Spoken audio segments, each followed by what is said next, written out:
Χαίρετε, χαίρετε, χαίρετε την καλημέρα μου. Υπάρχουν άνθρωποι που περνούν από έναν σύλλογο και υπάρχουν άνθρωποι που αλλάζουν την ιστορία του. Ο Ιβάν Σαββίδης ανήκει αναμφίβολα στη δεύτερη κατηγορία. Αλλά εδώ αρχίζουν και οι μεγάλες διαφωνίες. Για κάποιους είναι ο σημαντικότερος πρόεδρος που πέρασε ποτέ από τον ΠΑΟΚ. Για άλλους είναι ένας άνθρωπος που παρά τις τεράστιες επιτυχίες δεν κατάφερε να οδηγήσει τον σύλλογο εκεί που πραγματικά θα μπορούσε να φτάσει. Πού βρίσκεται λοιπόν η αλήθεια? Όχι η αλήθεια των συνθημάτων, όχι η αλήθεια των social media, όχι η αλήθεια των όσων βλέπουν τα πάντα άσπρα ή μαύρα, αλλά η αλήθεια που προκύπτει όταν κοιτάξεις τα γεγονότα με ψυχραιμία. Είμαι ο Χρήστος Πάσπας και αυτό είναι το «Ό,τι κινείται». Σήμερα δεν κάνουμε ούτε αγιογραφία, ούτε κατηγορητήριο. Κάνουμε μία αποτίμηση μιας εποχής που σημάδεψε τον ΠΑΟΚ όσο λίγες στην ιστορία του. Πάμε να ρίξουμε μια ματιά στο πριν από το Σαββίδι. Για να καταλάβει κάποιος τι σημαίνει η εποχή Σαββίδι, πρέπει πρώτα να θυμηθεί πώς ήταν ο ΠΑΟΚ πριν από το 2012. Ένας σύλλογος με τεράστια ιστορία, αλλά με χρόνια οικονομικά προβλήματα. Χρέη, διοικητική αστάθεια, αβεβαιότητα, μεταγραφικοί περιορισμοί, κάθε καλοκαίρι η ίδια αγωνία. Θα βρεθούν χρήματα, θα παραμείνει ανταγωνιστική η ομάδα, θα μπορέσει να κοιτάξει στα μάτια τους μεγάλους αντιπάλους της. Ο κόσμος του ΠΑΟΚ είχε μάθει να ζει περισσότερο με την ελπίδα παρά με τη βεβαιότητα. Και τότε εμφανίστηκε ο Ιβάν Σαββίδης, ένας επιχειρηματίας που δεν ήρθε απλώς για να αγοράσει μια ποδοσφαιρική ομάδα. Ήρθε με τη φιλοδοξία να αλλάξει το μέγεθος του ΠΑΟΚ. Και εκεί ήρθε αυτή η πρώτη οικονομική ανάσα. Η πρώτη μεγάλη νίκη λοιπόν δεν ήταν μέσα στο γήπεδο. Ήταν έξω από αυτό. Ήταν η εξυγίανση των οικονομικών. Οι οφειλές που ταλαιπωρούσαν τον σύλλογο αντιμετωπίστηκαν μέσα σε μια στιγμή. Ο ΠΑΟΚ απέκτησε σταθερότητα, μπόρεσε να σχεδιάσει το μέλλον του χωρίς το φόβο της επόμενης ημέρας.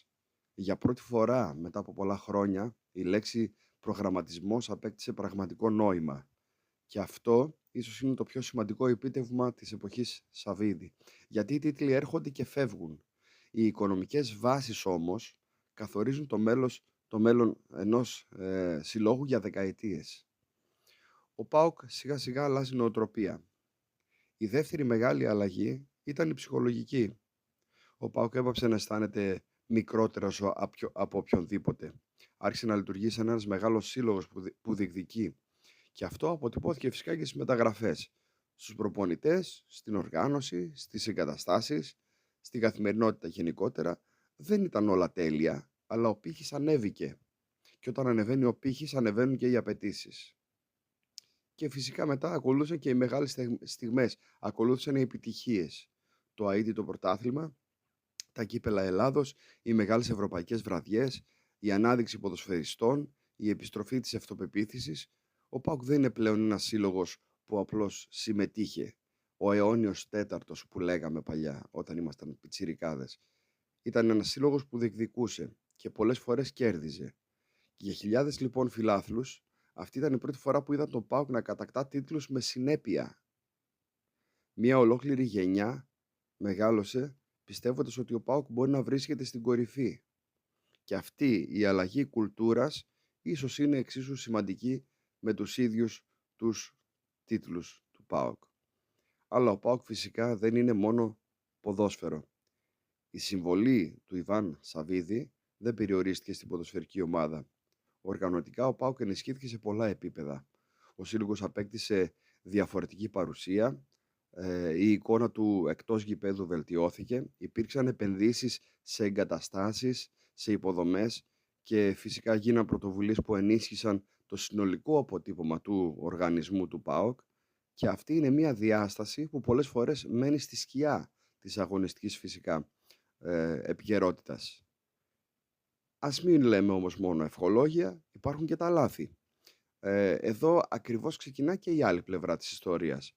Γιατί καμία μεγάλη διοίκηση δεν είναι αλάνθαστη. Υπήρξαν μεταγραφές που δεν απέδωσαν, υπήρξαν προπονητικές επιλογές που δεν δικαιώθηκαν, περίοδοι χωρίς ξεκάθαρο αγωνιστικό πλάνο, καθυστερήσεις σε κρίσιμες αποφάσεις, στιγμές που ο ΠΑΟΚ έδειξε να χάνει τη δυναμική που είχε χτίσει και αυτό είναι φυσικό να γεννά ερωτήματα. Θα μπορούσε να πετύχει ακόμη περισσότερα? Η απάντηση πιθανότατα είναι ναι. Γιατί όταν επενδύεις τόσο πολύ, οι προσδοκίες μεγαλώνουν. Και όσο μεγαλύτερες είναι οι προσδοκίες, τόσο πιο αυστηρή γίνεται και η κριτική. Πάμε να δούμε λίγο και τις δύσκολες στιγμές, καθώς υπήρξαν και περίοδοι έντονης αντιπαράθεσης. Αποφάσεις που δίχασαν, γεγονότα που ξεπέρασαν τα όρια του αθλητισμού και απασχόλησαν ολόκληρη την ελληνική κοινωνία. Ανεξάρτητα λοιπόν από το πώς τα αξιολογεί ο καθένας, ένα είναι βέβαιο, ότι η εποχή του Σαββίδη δεν πέρασε ποτέ απαρατήρητη. Ήταν είναι μία περίοδος που προκάλεσε έντονες συζητήσεις, ισχυρές αντιδράσεις και φυσικά μεγάλες προσδοκίες. Και πάμε τώρα στο μεγάλο ερώτημα. Τώρα φτάνουμε στο μεγάλο ερώτημα λοιπόν που χωρίζει τους φιλάθλους. Έκανε ο Ιβάν Σαββίδης όσα μπορούσε ή θα μπορούσε να έχει κάνει ακόμα περισσότερα? Η απάντηση εξαρτάται από το σημείο αναφοράς. Αν συγκρίνουμε τον ΠΑΟΚ του 2012 με το σημερινό, η διαφορά είναι χαόδης. Αν όμως συγκρίνουμε τον ΠΑΟΚ με ευρωπαϊκούς συλλόγους που εκμεταλλεύτηκαν αντίστοιχες ευκαιρίες για να καθιερωθούν σταθερά σε υψηλότερο επίπεδο, τότε η συζήτηση γίνεται πιο σύνθετη. Και εδώ δεν υπάρχουν εύκολες απαντήσεις. Και τώρα φτάνουμε στον τίτλο αυτού του επεισοδίου. Ποια είναι τελικά η μεγάλη αλήθεια για τον Ιβάν Σαββίδη που λίγοι τολμούν να πούν? Η μεγάλη αλήθεια λοιπόν είναι ότι ο Ιβάν Σαββίδης άλλαξε οριστικά το μέγεθος του ΠΑΟΚ. Δεν σημαίνει ότι πέτυχε σε όλα, δεν σημαίνει ότι δεν έκανε λάθη, δεν σημαίνει ότι δεν υπήρξαν ευκαιρίες που χάθηκαν, αλλά άλλαξε τον τρόπο με τον οποίο βλέπει ο ίδιος ο ΠΑΟΚ τον εαυτό του. Από ένας σύλλογος που προσπαθούσε να επιβιώσει, έγινε ένας σύλλογος που απαιτεί να πρωταγωνιστεί. Και αυτή η αλλαγή είναι ίσως η μεγαλύτερη κληρονομιά του. Γιατί οι τίτλοι γράφονται στα βιβλία της ιστορίας. Η νοοτροπία όμως γράφεται και περνάει στις επόμενες γενιές. Τώρα, όσο για το αύριο, ο ΠΑΟΚ μπαίνει πλέον στη δεύτερη εκατονταετία της ιστορίας του, με νέες προκλήσεις, νέες απαιτήσεις, με όνειρα για νέο γήπεδο, με φιλοδοξίες και μεγαλύτερες ευρωπαϊκές διακρίσεις και με έναν κόσμο που δεν συμβιβάζεται πλέον με τη μετριότητα. Αυτό είναι ίσως το μεγαλύτερο παράδοξο της εποχής Σαββίδη. Οι επιτυχίες δεν μείωσαν τις απαιτήσεις, τις αύξησαν. Και ίσως αυτό να είναι το πιο ξεκάθαρο σημάδι ότι ο ΠΑΟΚ έχει αλλάξει επίπεδο. Στην ιστορία κάθε μεγάλου συλλόγου υπάρχουν άνθρωποι που αφήνουν το αποτύπωμά τους.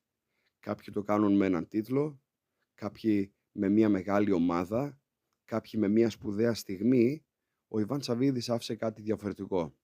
Άφησε μια ολόκληρη εποχή. Υπάρχει ακόμα και αφήνει μια ολόκληρη εποχή. Μια εποχή που θα συνεχίσει να συζητιέται για πολλά χρόνια. Άλλοι αργότερα θα τη χαρακτηρίσουν χρυσή, άλλοι αργότερα θα σταθούν στις χαμένες ευκαιρίες, όμως ένα είναι δύσκολο να αμφισβητηθεί. Ο ΠΑΟΚ μετά το 2012 δεν είναι ο ίδιος σύλλογος με αυτό που ήταν πριν. Και αυτή, ανεξάρτητα από τις διαφορετικές απόψεις, ίσως είναι η μεγαλύτερη αλήθεια. Είμαι ο Χρήστος Πάσπας, αυτό ήταν το «Ό,τι κινείται».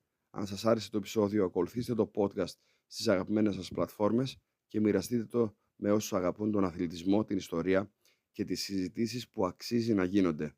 Να είστε καλά και να προσέχετε τον εαυτό σας. Μέχρι το επόμενο επεισόδιο, τα φιλιά μου και την αγάπη μου.